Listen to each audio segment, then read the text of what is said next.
नाजरीन 1976 में 1976 में इनकलाब चीन आया। चीन में इनकलाब आया और जो चीन की आवाम है उन्होंने अपने लीडर को, अपने मोहसन, अपने रहबर और अपने रहनुमा मौज़े तंग उसे अपना इनकलाबी लीडर मानते हुए उसको हमेशा के लिए खराज अकीदत पेश करने के लिए चीन के लोग पैदा होने वाले नौ मौलूद बच्चे के कान के पास अपने लीडर, अपने रहबर, अपने रहनुमा मौज़े तंग की वो ऑडियो सुनाते रहते हैं और ये सिलसिला उस बच्चे के सन्ने शऊर को पहुंचने तक चलता रहता है। उसका सबब और उसकी वजह वो ये बताते हैं, चूँकि मौज़े तंग हमारा रहबर है, लीडर है, रहनुमा है, हमारा इनकलाबी कायद है। हम ये चाहते हैं कि हमारा हर पैदा होने वाला बच्चा पैदाइश से ही, इब्तदा से ही उसकी आवाज़ से मुतारफ हो जाए, वाकिफ हो जाए, ताकि वो बड़ा होकर मौज़े तंग का अकीदतमंद साबित हो। दूसरी मिसाल है रूस की। 1924 में 1924 में रूस में इनकलाब आया। रूसियों का जो इनकलाबी लीडर है वो मिस्टर लेनिन। तो रूस के लोग मिस्टर लेनिन को अपना इनकलाबी लीडर मानते हैं, तो वो भी अपने बच्चों के जहनों में मिस्टर लेनिन की जिंदगी, उसकी हिस्ट्री, उसके कामयाब कारनामे, बिलखसूस उसकी इनकलाबी जो जिद्दोजहद है उसको इस तरह उनके जहनों में रासख करते हैं। दुनिया की कोई भी ताकत उनके जहनों से, उनके दिलो दिमाग से मिस्टर लेनिन की मोहब्बत और उसकी रिस्पेक्ट नहीं निकाल सकती। ये अहले रूस का तरीका है मिस्टर लेनिन के लिए जो उनका इनकलाबी लीडर है। 1902 में ईरान में इनकलाब आता है और आप सब जानते हैं कि ईरानियों का जो लीडर है, का जो मजहबी पेशवा है, जो रहबर और रहनुमा और उनका जो कायद है वो इमाम खुमैनी है। इमाम खुमैनी को वो इतनी ज्यादा रिस्पेक्ट देते हैं, इतनी ज्यादा अहमियत देते हैं, उतनी ज्यादा वो अपने मुल्क के सदर को और अपने प्राइम मिनिस्टर को और अपनी काबीना के मेंबरान को इतनी अहमियत नहीं देते जितनी अहमियत वो इमाम खुमैनी को देते हैं। खुमैनी उनके छोटे बच्चे से लेकर उनके ज़ईफ़ुल उम्र बुजुर्ग तक हर एक की निगाह में इमाम खुमैनी इंतहाई रिस्पेक्टफुल शख्सी पर्सनैलिटी। आखिर में हम बात करते हैं क्रिश्चियन तबके की।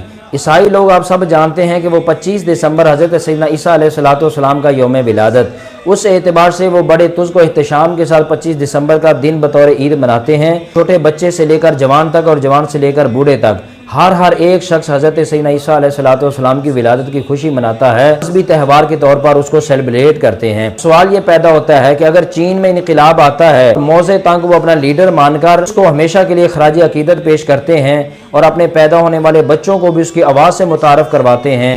और इसी तरह रूस में अगर इनकलाब आता है तो वो मिस्टर लेनिन को अपना लीडर मानते हैं और अपने हर बच्चे के जहन के अंदर, के दिलो दिमाग में मिस्टर लेनिन की मोहब्बत और उसकी ताज़ीम और तकरीम को रासख करते हैं। ईरान के लोग अपने बच्चों से लेकर जवानों और जवानों से लेकर बूढ़ों तक हर एक की निगाह में इमाम खुमैनी की इज्जत और तकरीम बिल्कुल मजबूत तरीके से बिठाते हैं और रासिखुल अकीदा करते हैं। और चौथे नंबर पर फिर क्रिश्चियन लोग जो हज़रत सैयदना ईसा अलैहिस्सलाम की विलादत की खुशी मनाते हैं, सेलिब्रेट करते हैं। छोटे छोटे बच्चों को भी साथ लेकर जाते हैं ताकि उनको भी पैगंबर के बारे में, उनकी ज़िंदगी के बारे में अवेयरनेस मिल सके। इतने अफसोस की बात है कि दुनिया की सारी अक़वाम अपने अपने लीडरान को खराज अकीदत पेश करें। आज मुसलमान जब आका करीम अलैहिस्सलाम का, नबियों के इमाम, रसूलों के ताजदार का और वजह तख्लीक कायनात का, मकसूद तख्लीक कायनात का, फ़ख्र आदम व बनी आदम का जब यौम विलादत आता है, फतवेबाजी शुरू हो जाती है, सोशल मीडिया पर एक तूफान बपा हो जाता है, मिलादुन नबी को न जाने क्या क्या बिदअत, हराम और शिरक करार दिया जाता है। इतने अफसोस की बात है कि मैंने मिलादुन नबी सल्लल्लाहु अलैहि वसल्लम के हवाले से एक हिस्टोरिकल एस्पेक्ट रखा है,